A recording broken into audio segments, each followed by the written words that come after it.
All right, so probably wondering who I am. I have yet to introduce myself. Anin, Nipimenwanda Wigwak, Nitishnakas, Dokis Nindonjaba. Hello, I am Girl of the Clearwater, and I am from Dokis First Nation.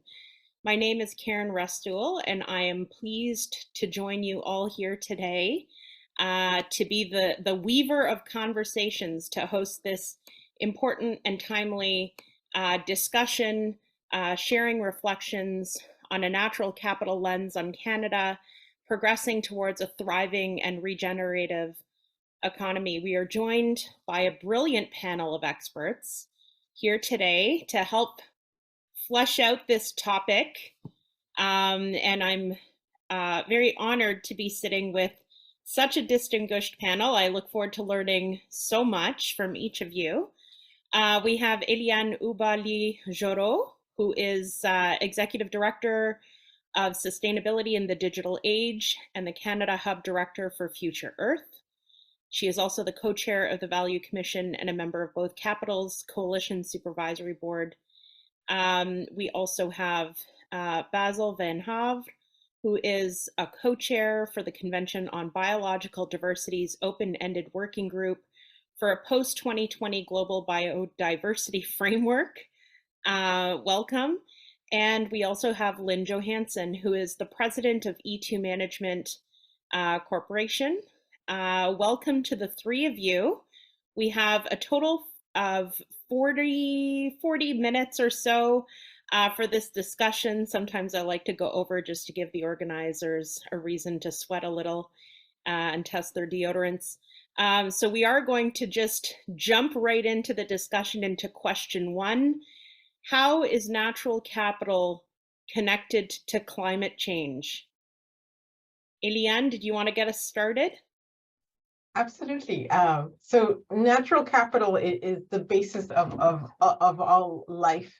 And so what we need to understand is no matter what businesses we're in, we benefit from natural capital. So whether it's water, whether it's trees, whether it's infrastructure, the spaces we're in. And so natural capital is crucial to everything we do, but we don't value it or put a number on it in terms of how we're using it. And so the destruction of natural capital in our economies right now isn't being considered.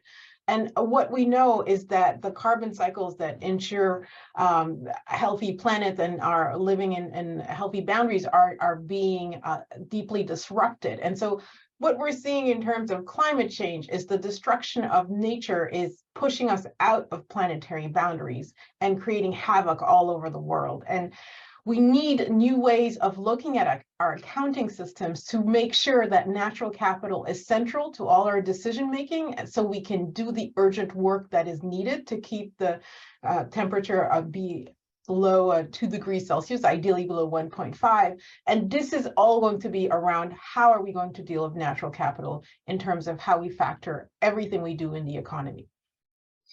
Seems pretty straightforward and commonsensical, but the more I go along, I realize that common sense isn't so common these days. Lynn, do you have anything to add here on this one? Certainly. Although Éliane's always a hard act to follow. Let's have a little fun with this.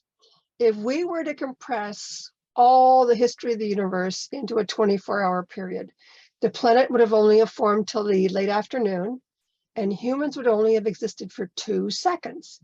So now I want you all to snap your fingers. Come on, everybody. Okay, so in less time than it took you to do that, humans have caused profound changes to the ecosystem in which we live, work, and play. Not in a good way. So as Éliane explained, the natural capital is the stock of all our natural assets, soil, water, air, whatever, and they are priceless. But many people are trying to put a value on them. And the challenge with that is they're not valueless.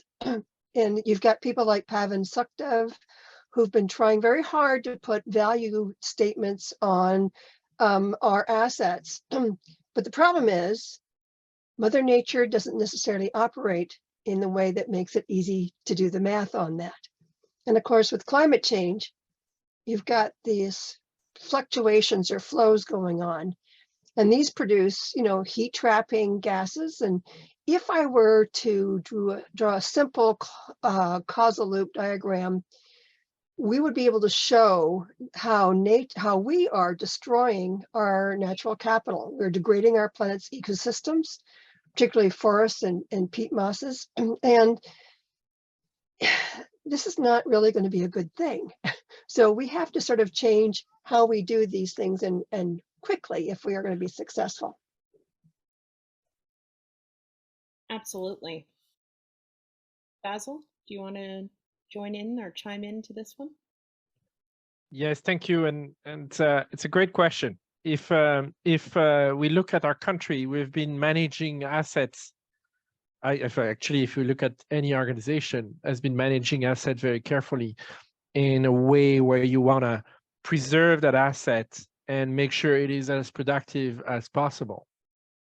So Canada is rich in an asset called nature, and that asset has been at the basis of our prosperity for as long as we can remember, all of us. So let's look at that asset in a way where it's not a kind of a bottomless source of wealth, but something you can manage, you can invest to, and that's kind of the restoration part of the asset, and you can benefit from. So I think we're seeing a vast shift, and let's. I heard my predecessor talking about Pavan Sukhdev. Let's talk about Waldron. Let's talk about Das Gupta report. There is a very solid body of work that look at that, and I think the big shift we're going to see over the coming years is how we're going to be looking and evaluating that asset. If you look at the green belts around many of our cities, there is a reason why people are investing in that. They're not solely, yes, they're investing in it because it has a recreational value, but it is providing valuable service in protecting things we depend on: water, the air we breathe, protection from severe weather event, and if anything, we're going to need more of that in a changing climate. Back to you, Karen. So these are great perspectives. If I can just weave in a bit of Indigenous ideology here, I'm always a bit tickled as to how people describe what we simply call land and water, whether they're assets or priceless, which I agree. And we shift the conversation to value.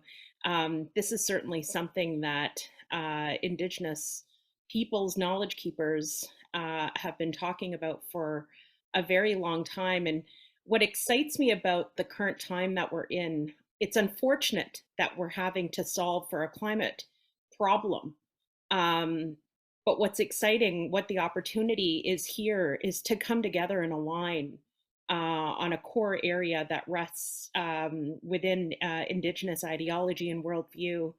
And really, we're starting to maybe use different words, but we're all saying the same thing. And it's truly encouraging to be part of this conversation at this moment in time. So we'll shift over to a second theme here. If an organization isn't involved in resource extraction, does it really have a stake in measuring or reporting on natural capital? Spicy question. We had a soft opening. That's an easy one, if I can start. Absolutely, take it away. So if you look at the work from the World Economic Forum, at least half of the world GDP is depending on nature one way or the other.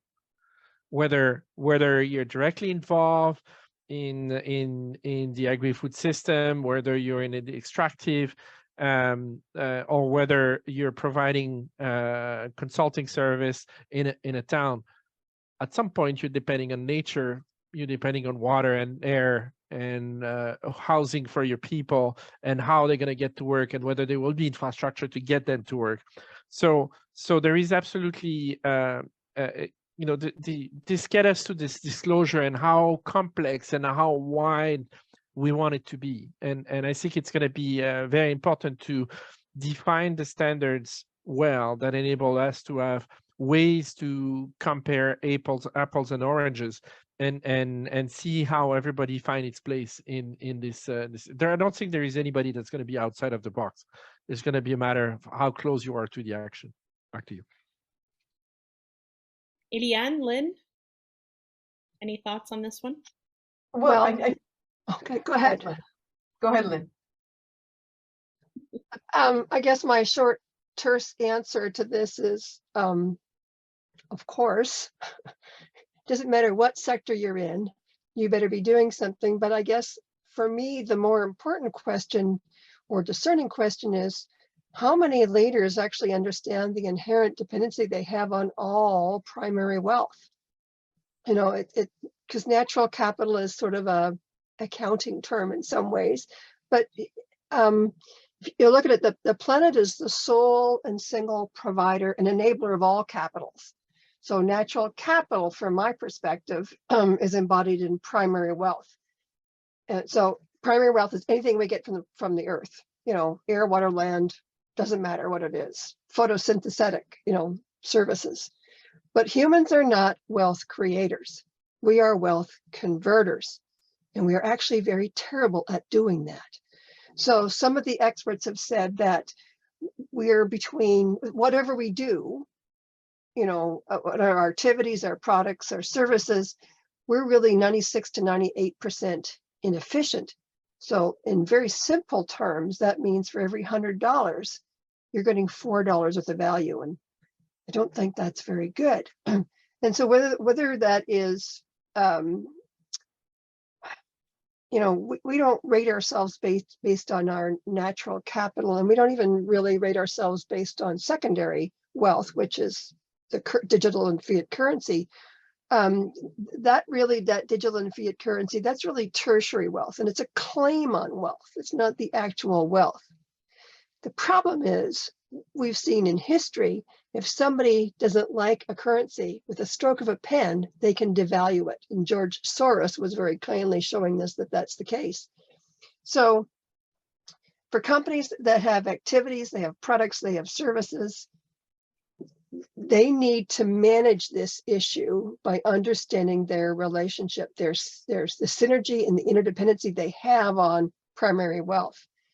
And until we learn how to do a far better job of that, we're all going to pay for the pain that's involved with that. So to the people that sign the checks, to the people that make the policies, that, you know, make decisions on behalf of others, do they really understand the financial situation? Because even though you might have a manufacturer, if they don't do the right thing, the relationship that gets involved in this from a systems perspective is somebody loaned them the money to do some of these things. And so they have, to me, as much responsibility as the actual manufacturer. So we need to kind of put aside the fact that we like to isolate these things. And as Éliane has commented on, we have these boundary conditions, and we have to appreciate all these boundary conditions and put these things back together. Now it's Éliane's turn. Just to pick up on the boundary conditions, no matter what business we're in today, we consume energy. We have waste, whether it's electronic waste, if we're in service industry, or all types of solid to liquid to wastes. And so part of it is, no matter where we are in the economy, we are using natural resources of some kind. And so because of that, we are depleting the reserves that exist in terms of natural capital. And how we look at our relationship with natural capital is really critical. And because I like to go back to this idea of, if we think pre-industrialization, and if we think in terms of indigenous frameworks, you think about the word waste.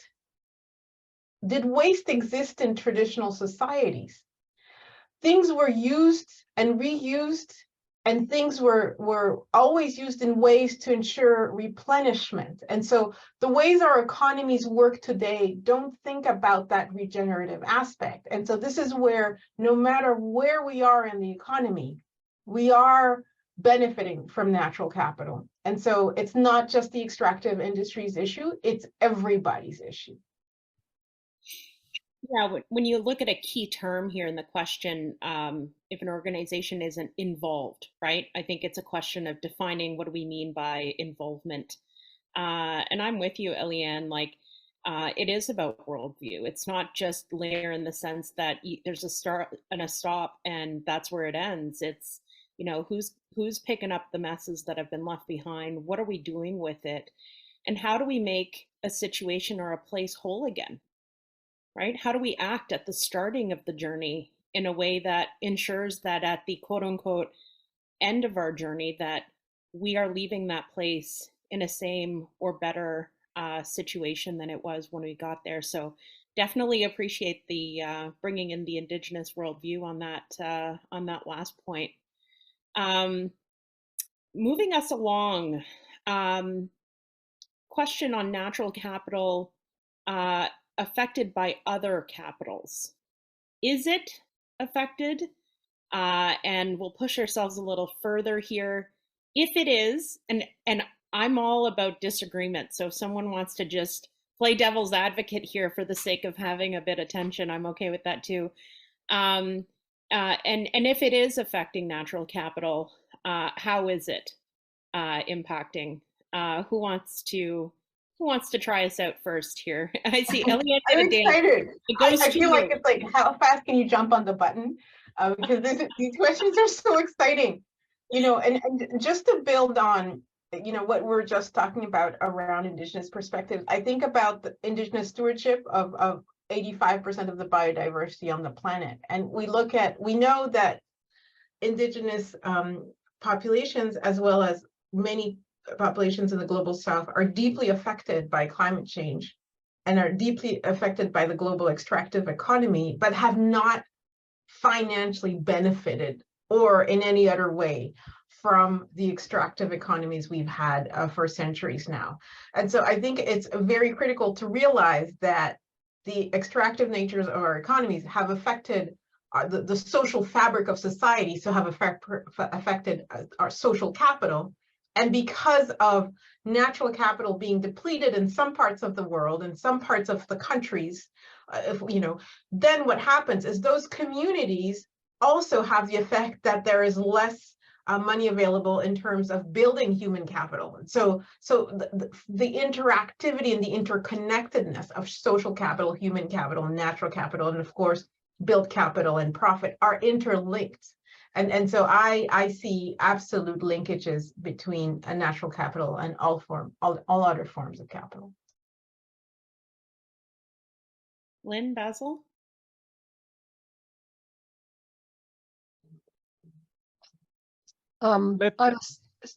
Sorry, Basile, go ahead. So links between the various type of capital, definitively they're very clear links in terms of the availability of capital, the cost of capital on the investment side, and it's linked to impact. What is important is what are the framework we put around investment, and how is that done? And Éliane was talking about redistribution of revenues and how we treating, if you start treating nature as a capital within the control of a certain countries, then all of a sudden it is not looked at something that is without any value and can be exploited by whoever wants. It is starting to be seen as an asset that is useful, again, as I said earlier, for producing some well-being for people and first for local people. But it also is an asset that you can invest in and can yield to a better report. That will require some investment in hard cash, in capital. So then the cost of your hard cash is becoming an entrant into that equation. So I think within the context of a system that allow various ways and moral values to coexist, there is definitively room for a system that make proper allocation and proper accounting the value you take in or you invest into nature as a capital. So trying to give you the message that it's not about only depleting nature, but it's also investing in nature, and the way investing in nature is a very useful and productive proposal. Over to you, Lynn. Okay, I'll err on the fact that I'm a systems thinker, and it's a skill I try to improve every day. There are actually many examples from history about that demonstrate that nature has an effect on, social capital or financial capital, intellectual capital, manufacturing capital. But I'm going to shamelessly steal some words from a gentleman. His name is John Sterman, and he's a leading systems dynamics expert at MIT. And I'm going to apply it to capital. So people often state that they have a problem related to one thing. And understandably, our brains like to do a 1, a 2, or a 3. They don't like to do exponential thinking or systems thinking. But as John states, people don't have separate problems.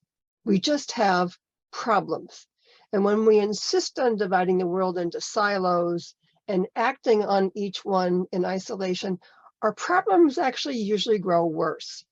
So a core tenet of systems thinking and the tools that are used in systems dynamics when we use modeling is that it's intended to help people not only understand they're embedded in a system that often molds their behavior in ways they don't necessarily appreciate. So if we get people to look at the data, evolve it into information, make that knowledge, including indigenous knowledge, and then apply real wisdom, then we'll start to understand that everything is connected to everything else, and sometimes in very subtle, but nonetheless important ways. But when we can achieve that level of wisdom, ordinary people can achieve really extraordinary results. But it's not enough to make people understand just intellectually what these connections are. We actually have to get them to feel it, because you have to remember humans are biochemical creatures first, and then we like to think, or as Karen has pointed out, we apply common sense, but that comes later.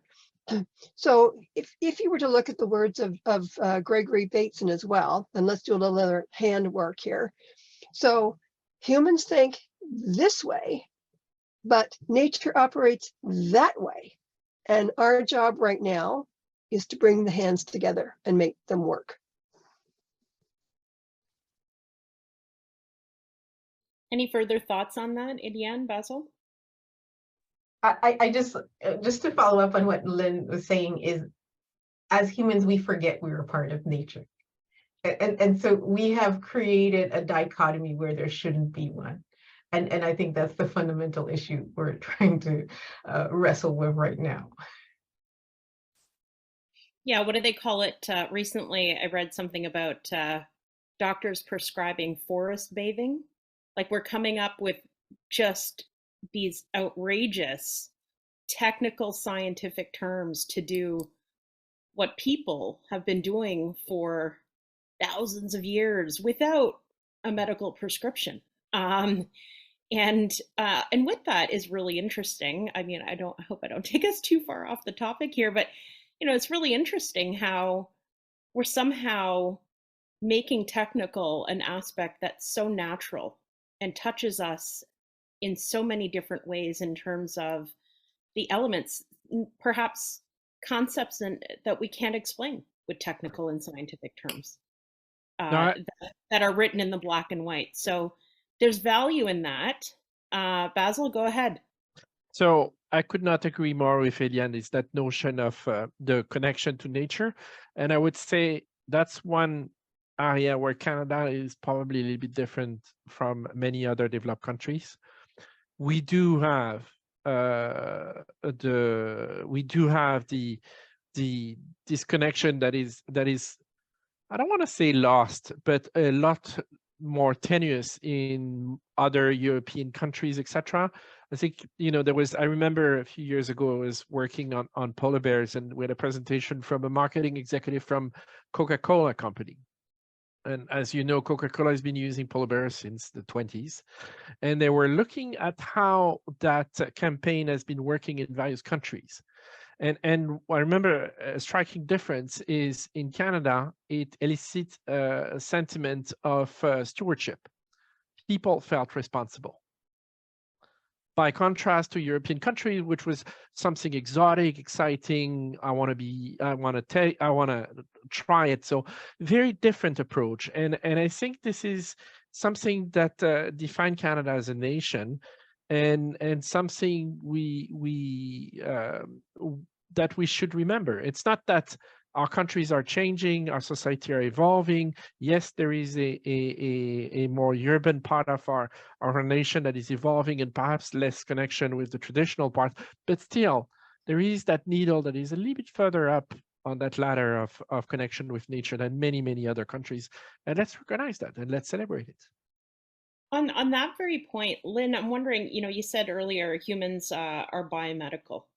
And on the very note that we've just heard here from Basile about people feeling responsible and how there are differences, there appear to be differences that rest here in Canada with the rest of the world. Curious to hear from you on that. Actually, what I said was people are biochemical beings. Oh, sorry. That's okay. Yeah. But I have heard. My writing's so terrible, I actually didn't read the word okay, right. I have an interpreter for reading my own notes. People are so tied to their environment in ways they don't even realize. And if you look at the stock exchange, even when there's a fluctuation, there is a reaction that goes on that people don't always appreciate. But history is riddled with examples of how nature has affected culture. Now, I don't necessarily have an excellent Canadian example, but I have a very good example from France.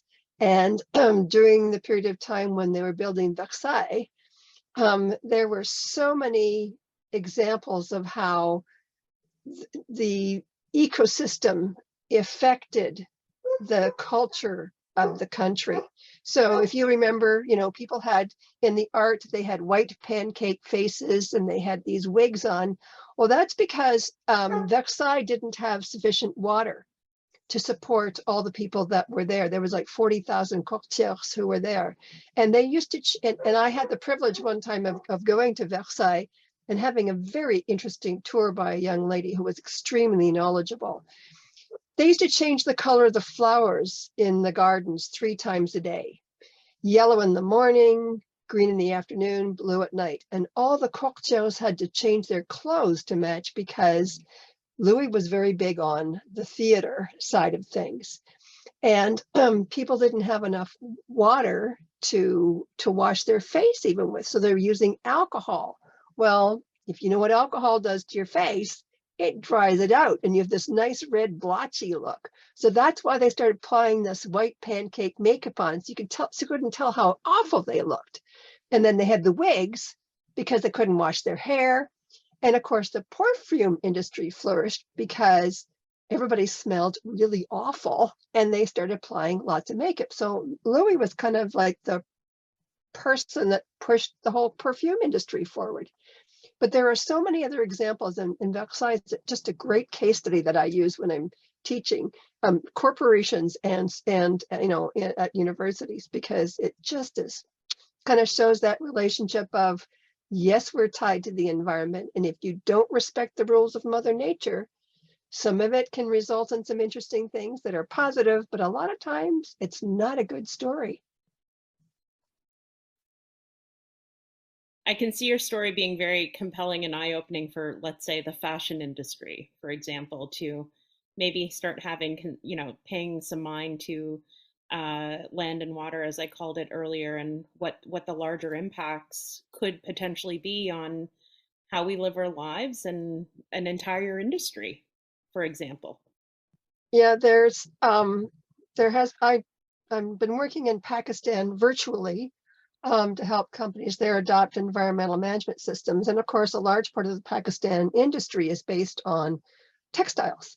And one of the things that we came across when we were looking at this is there are some fascinating innovations coming out, not necessarily of Pakistan, but of the fashion industry. And one of them is, as opposed to using silkworm, they're using spider silk. And what they found is they can produce spider silk. It's not spider silk per se, it's how spiders emulate, because spiders have extremely strong webs. And so they're emulating that natural capital technology in changing the fashion industry. But the fashion industry is going to go under, it's going to have to go under huge changes, because, you know, it's, when you look at the comment about waste, you know, people buy clothes and then they tire of whatever and away they go. I mean, I'm lucky, I'm show off a little bit here. This is a jacket that's made by a wearable artist, and she's been designing these things, and she takes bits of different materials and makes, you know, some very interesting jackets. Well, they don't go out of fashion. I mean, I've only had this one for a couple of years, but some of the stuff I've had by the wearable art community is 30 years old and it hasn't lost fashion. Yeah, I see either a TED Talk or a whole other event down the road targeted specifically for the fashion industry.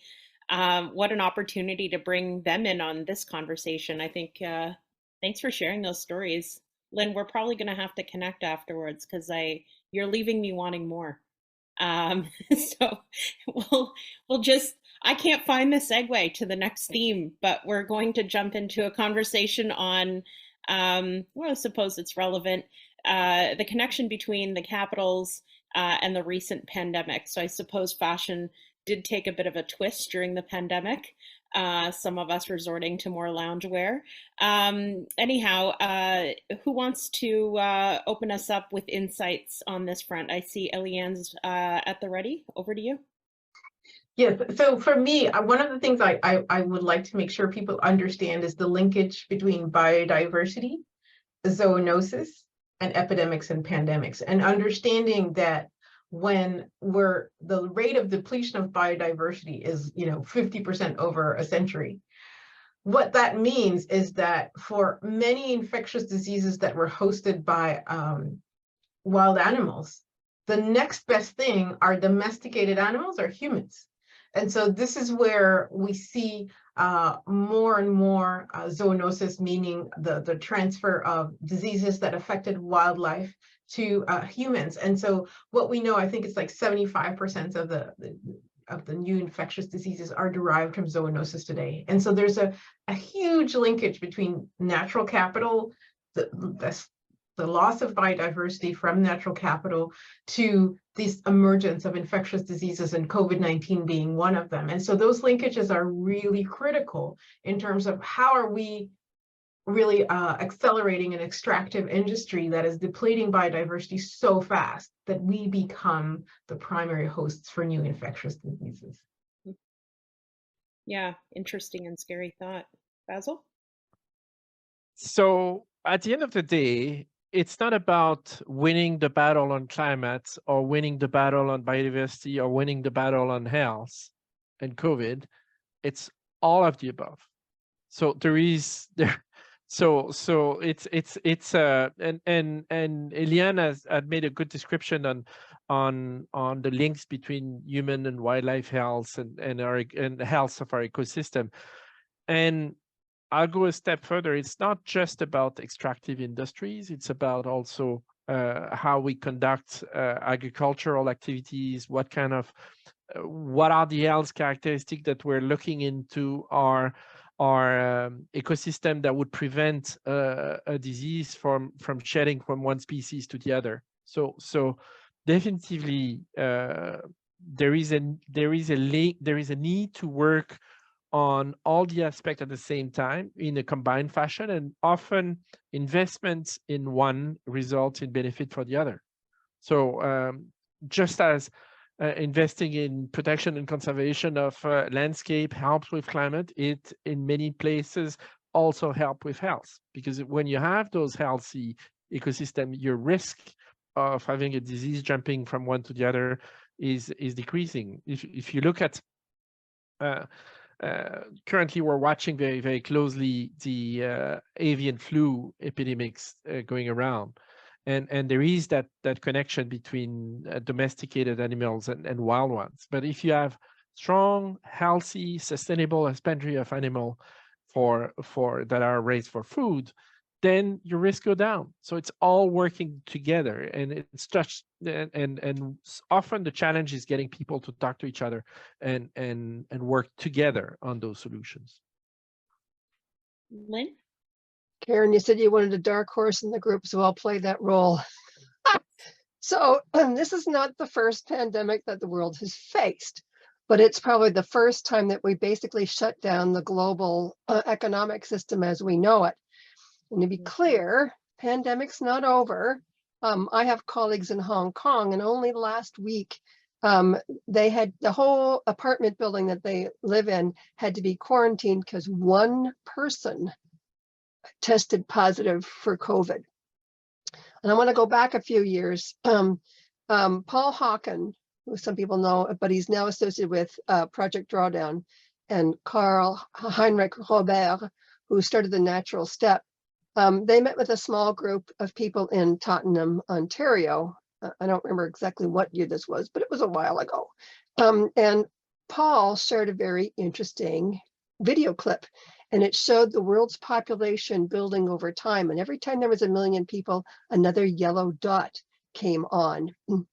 And what was a real eye-opener is when the Black Plague hit, and it killed 200 million people between 1347 and 1351. And the screen went from having lots of yellow dots to being almost black over that period of time.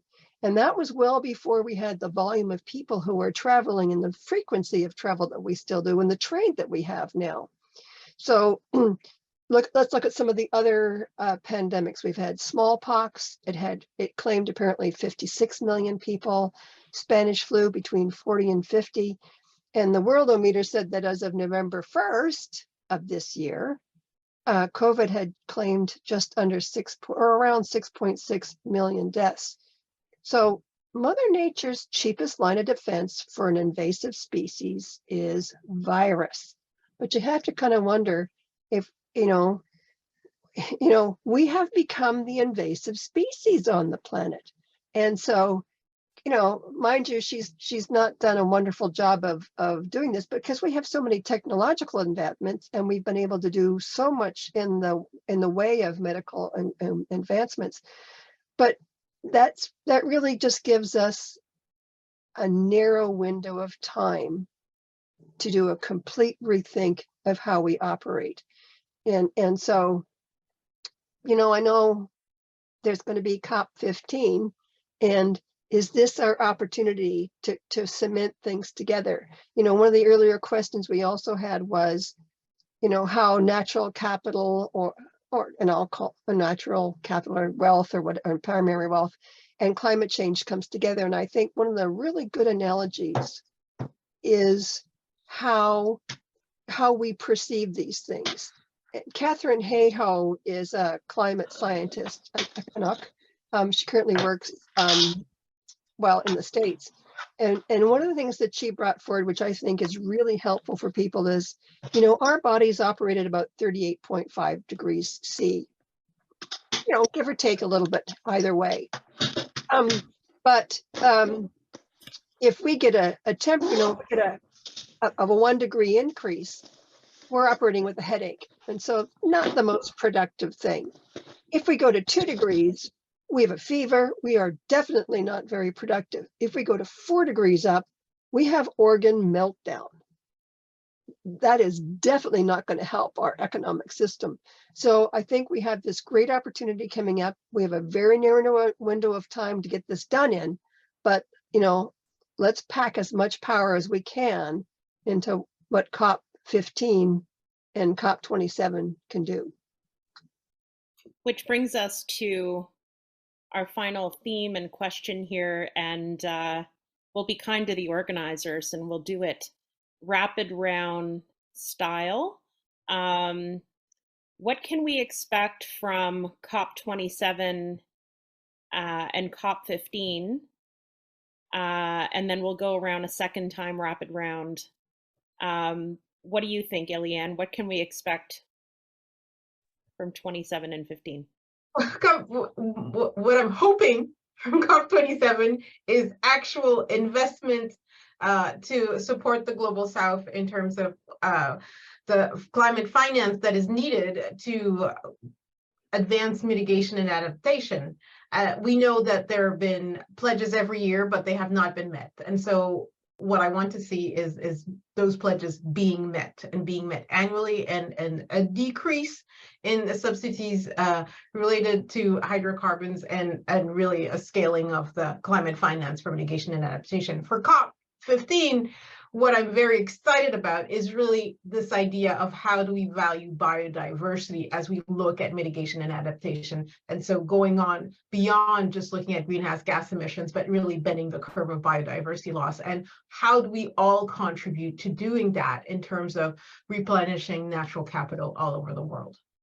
I love it. The way to my heart: contribution, results, tangible shifting. You and I are BFFs, Éliane. Basile, what can we expect from 27 and 15?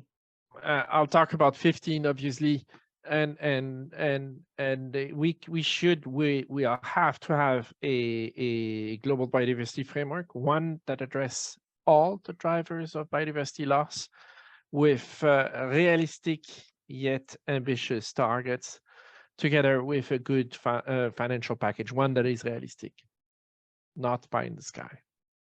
Love it. Lynn? We've had, as coming up, we'll have had 27 COP meetings for climate change. And, you know, we don't have a very good history of meeting our international pledges. I am really hopeful that people understand we're in the code red mode, and we just stop just meeting, stop just reporting, and actually doing. So I'm hoping that COP27 brings people back to, no, we don't need to increase the goal to be, well, let's just try to meet 3. No, let's get ourselves back on track for 1.5. Thank you very much. And let's make sure COP15 connects the dots to doing and looking at the fact that we are so tied to our natural capital. If we abuse that, you know, moving to Mars isn't going to be an option. I think there's unanimity here that action, swift action towards tangible and real results is really the hope here for these two gatherings. Super quick round for final thoughts. Éliane, any final thoughts for the virtual room? So I'm seeing some questions, and I really think it comes down, so are we going to really put in place and enforce regulatory frameworks that are going to allow us to move forward effectively? I'm very excited about the Canadian Sustainability Standards Board moving forward to align with the International Sustainability Standards Board, and I hope that both will be empowered to lead and to really help us translate all of these talk into action that leads to impact, accelerated impact. Basile? Look at, let's stop looking only at the negative and apocalyptic scenario and look at this positive future we can get to and how we're going to be able to invest in it. It's a big change, but at the end of the day, we're going to be a lot better off. And Lynn?